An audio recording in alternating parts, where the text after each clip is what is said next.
although I talk about appearance and how you look and how you feel, at the end of the day, it's really the inside of your body that keeps you alive, not the outside of your body. So whatever we look like, if the inside of our bodies are not healthy, then we're not going to stay very long. So think about everything that you do for longevity. So think about that. Think about the health risks that you take. Think about different things that you do and how you could maybe change that or prioritize that. Think about how important that's going to be. Now, what can you do when you've set your goals and then you're struggling after 3 months? Well, what you can do is go back to that accountability. And you can go back to that person. Now, if you work with a coach, I know that when people have, worked with me in the past, you're there at their side, asking them and helping them and doing everything with them. So you're on them constantly saying, okay, what about this? What about that? And then there's the truth behind what people say, I'm really struggling at this. And we go, right, we need to change this. So think about when you get a little bit further down the road, you've done really well and you kind of reach a plateau. How are you going to get past the plateau? Well, what you need to do, you need to reassess the goal. You need to look at the time that you've spent putting into it. And do you need to change direction a little bit? Is what you're doing now not working? How can we still get to the ultimate goal? And how can we change it now we're halfway along? So think about what you'd like to do when you come to that. Think, I've reached this plateau, I'm ready to give up. But you've put so much time into everything. You don't want to give up at this point. You want to make sure that you're moving forward and still doing things. Think about that vision that you absolutely had at the beginning and how are you going to get there? So never, ever forget that vision that you had right at the beginning. Think about what you were doing. And think about, when I talk to people about don't let people dull your shine. If you're getting to the 3-month mark and you're doing really well, but there's that little plateau, think, okay, I really want to push past this. A lot of people are going to say to you, well, you're doing so well already. You don't need to do any more than that. You're doing okay. You've done your 3 months. Just rise above that and say, nope, I'm going to do more. I'm going to get more help. I'm going to go back and look at why I'm putting these goals together. I'm going to go back to my accountability. So again, we look at the goals and the limitations that you're going to come across and think about how long-term you want those to be. Because if your intention is to live a long life, you need to make sure that you're always, always thinking what's coming next. Think about what's coming next. So that leads me on to a program that I do called the 52-week plan. So when I go and do workshops, I get people to fill out a journal and we go over lots of different goal setting. We go over long-term, short-term goals, but we go over what the next 52 weeks could look like for you. And do you want to get ahead in 52 weeks' time and say, oh, well, I didn't know that that was going to hold me back. Or I didn't plan for that. I didn't plan for this. So what we do, we go over every week and we go over every month and look at what limitations we've got throughout that year. Look at different parts of the year that are particularly busy, the quiet parts, what we could have that comes in our way and what we would like to achieve and what we need to do on a weekly basis to get there. So what do you need to do in the first week? Well, like I said earlier, initially you need to be able to plan your week, look at your week and have a look at what I want to do. So what we do, we write down all your goals for that year and then we write like a little bit of a secondary goal of what we'd want to achieve in that 1 to 5 year span as well. So what do you want to achieve there? And let's just set that list aside while we concentrate on that 1 year list. So the reason I say 52-week plan is because when you say to people, oh, we're going to get that done in a year, often it doesn't give people an opportunity to really strive towards it. They say, oh, a year is so long. Oh, it's okay. They either think it's too long or they think they haven't got enough time to do it. Oh, no, it's busy. We'll start that in the middle of the year. But when you've got 52 weeks, you go, okay, well, I can do that in that week. I can do this in this week. And then when you get to week 7, you go, oh, God, look what I've been able to do in those 7 weeks. But if we'd have said month 2, you may have not stayed as motivated to do that. So think about how you put together a 52-week plan. You think hard about what you want to achieve in that year. You look at what your limitations are in getting there. You look at all the wonderful things that you will feel when you get there. And that's what I want to talk about after this 52-week plan, is celebrating your wins. So as you're going through that 52 weeks and you look at everything, you're going to say to yourself, okay, this is what I wanted to achieve and I've achieved it now at 9 weeks. At that point, I want you to celebrate what you've done. I don't want you just to say, oh, well, we're only 9 weeks in. We've still got, 43 weeks left. It isn't about that. It's about making sure that you celebrate every single win that you have. Now, it doesn't mean to say that that win has to make you bankrupt. It doesn't. It doesn't have to make you stay out all night. It doesn't have to make you step out of a comfort zone. Celebrate something. If that means that you buy the extra expensive coffee tomorrow at the coffee shop that you never get, and that's your little treat to yourself, then do that. So do whatever it takes for you to say to yourself, good job, I'm glad I did this. Because then you need to celebrate, because you need to just commend yourself for a job well done. Now, on the other side of things, it doesn't mean to say if you're not reaching your goals that you need to punish yourself and say, oh, this is so awful, I'm not doing this, I'm not getting there. Just know that, some days you do fall off the wagon, but realise the wagon is still there for you to get back onto. So make sure you just dust yourself off, get the help and support that you need, and get back onto that wagon. And just know that at some point you'll have something to celebrate. So think about that. Think about, what am I going to celebrate when I get there? What are my small wins along the way? And the smallest thing. Now, the smallest thing to you may not be a big deal to anybody else, but that's okay. It's your goal setting, it's your wins, and it's your celebration. So think about what you're doing along the way and what you would like to do. So then I want to look at competition training. Now, I've done fitness competitions, and I told you at the beginning of the show that I've done figure and fitness model, and I am a figure pro. And part of my goal setting when I was doing competitions, I was definitely in it to win it. So when people say, is this for fun, Sarah? And I'm like, no, I want to win. And I did win some competitions, and it's because I was focused. I took it very, very seriously. And again, for me, I was in an environment that I loved, to go to the gym more often. And, I had to tweak my food a bit tighter.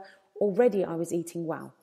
So for me, when I was starting into the fitness train, I guess it was, I'd already been doing marathons and ultra marathons. And so I'd already performed at a very, very high level of fitness. And I'd always been very interested in fitness competitions, and I'd watch them on TV.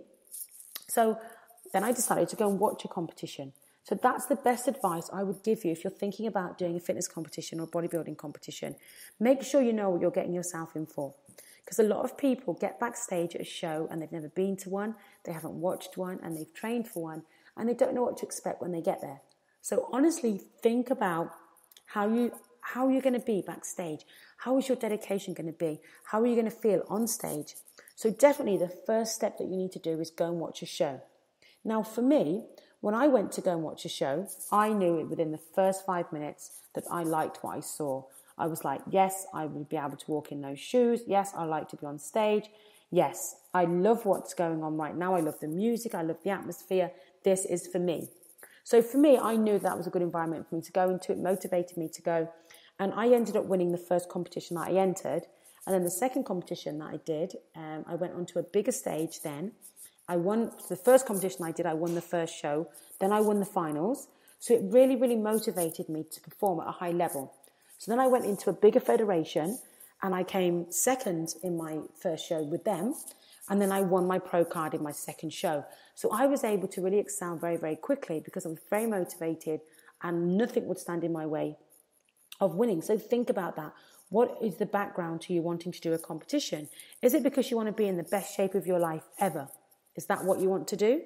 Or is it that you want to win? Or do you want a pro card? Or do you want to get a contract with a company? Or do you want to be in a magazine? Like, what is your goals behind competitions? So think about that. A good idea as well, in your gym, there's loads of people in each gym that have done competition. Go and speak to people that have done competitions. Get the inside story of how it feels when the nutrition is tight, where they go for their nutrition, who coaches them on their competitions. One thing that I've done in the past, I've done stage presentation. Because I have spent my whole life walking in high heel shoes, I found it very easy on stage to walk in shoes, very confident. Again, I was raised from a very, very young age to be very confident. So for me to be on stage, feeling fit, feeling well in high heel shoes, I was able to walk the stage very, very well. So I've actually trained other girls in stage presentation in how they should be presenting themselves on stage, because people don't know how to present themselves. So sometimes have a look on stage. You've done all of that hard work. You've been able to showcase everything beautifully, but then you're not really sure about posing. You're not sure about how you're presenting yourself on stage. That goes a long way with judges. The judges, if you're looking to get into the top 5, are really looking for the whole package. So you could be the best looking girl on stage with the best body, but if you can't work it on stage and you can't walk in those shoes and turn and smile and get it down, then you're not going to be in the top 5. They're looking for the whole package. So really think when you're going into competition training, it's going to become like a full-time job, and it's going to feel like okay, I've got to get back to the gym tonight. Oh, I can't eat this. I have to miss this occasion. So think about when you go into competition training, just how serious you want to take it and see where you want to take it and what level you want to be at. So I loved competitions. Now, I haven't done one for 10 years because I reached the level that I wanted to reach at that time. And the year after, I had a new baby who is now 10 years old. But I have kept within that lifestyle for the last 10 years. I still do my food prep every week. And I still go to the gym on a regular basis. I still look like I could do competitions, so my body still looks kind of the same as when I was doing shows. And it's all down to the nutrition and down to the training and just down to that whole environment that I love being in. So think about competitions. Okay, what are you going to do?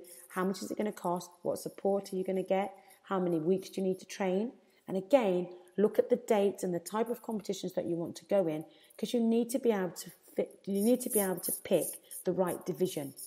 Now, when I did competitions, I did fitness model and I did figure because that suited my body type. And I definitely wanted to walk on stage in high heels. I felt like that glamorous part of things really suited me because that's how I felt I was in my real life. So think about what suits you. Look at your body type, speak to other people that are doing competitions and ask them, hey, what do you think I could do? Which is my division? Doesn't mean you've got to take their absolute advice on what they say, but, get their inside information on what you think about that. So think about that. So that's about competition training. I love to watch competitions still. I would at some point like to judge competitions as well, because a lot of times when I'm sat in the audience, I can pick the top 3. And I say to my friends, okay, there's the winner, there's second, there's third. And mostly I've got it down, definitely. And if it's not mostly, it means that first and second swap places. So definitely I'm good at picking the top 3. So at some point I would like to judge competitions. Now I want to talk about marathon training. Because I've done marathon training, I want to talk to you about just everything that involves that extra bit of work that you've got to put in. So you've got to think about your nutrition. You've got to think about your rest. You've got to think about the time that you're going to be able to spend on that. You're going to have to get the dates in that you want to get in. If you hate running in the rain, then don't go somewhere where it's going to rain, because do you really want to run 26 miles in the rain? Now, the reason I say that to you is that when I lived in England, I did some of my training inside because I did not like running in the rain. So when it was raining, I'm like, okay, I'm inside on this treadmill. And it's boring, but it got my hours in. Then I ended up running one marathon where it rained from 18 miles to 26 miles. So I didn't think about giving up on that day, or, my race number was on. It was race day. I didn't think about giving up. I just thought, okay, I've got to get these next 8 miles done. And it was in the pouring rain. So really, really think about your environment that you're going to go in. If you don't like really, really hot weather to run in, then have a look. Don't go and do a marathon in Florida if it's so hot for you. Think about your location in where you want to do your marathon. Also look at the distance that you want to run. Going back to what I said earlier in the show, if you want to be able to run a half marathon, have a think about how that works for you in training. Okay, so you want to do half marathon. Have you run a 10K yet? Well, why don't you try the 10K before you register for the marathon? Or if you feel really, really pumped and you think, nope, I'm going to go from 0 to 13, then really make sure that you give yourself enough time and enough guidance with that training. Because you don't want to hurt yourself in the training process. You need enough time to get there. A lot of clubs that are running clubs that encourage, and help you train for half marathons and full marathons, they start in January. And a lot of their events are going on in May and June. So you've got your 5-6 months to do that. So think about that. Get outside on the road, do extra training on the treadmill if you have to. Look at the criteria of what you're being expected to do for your training and think about that. So most important, definitely 2 important things for marathon training. Please make sure you've got the correct footwear. Always make sure that your footwear is perfectly done for running. Because if you get blisters and you hurt your feet and it's because of poor footwear, it really affects your performance and you're not able to put the miles in on the road. Now, again, we're at a time of year where there's sales on. If you're going to start running this year, get in the sales now and get the shoes on cheaper. Get them cheaper. Get the good ones that are cheaper, just so that your feet are well looked after. Also, over the next few months, when you're training for your marathon, your half marathon, have a think about the terrain that you're going to be on. Is it going to be icy? Is it going to be slippy? Is it going to be wet? Think about what you're going to do for your attire that you're going to wear. Make sure that you've got the right clothes. So have a look. Make sure you're not going out on your free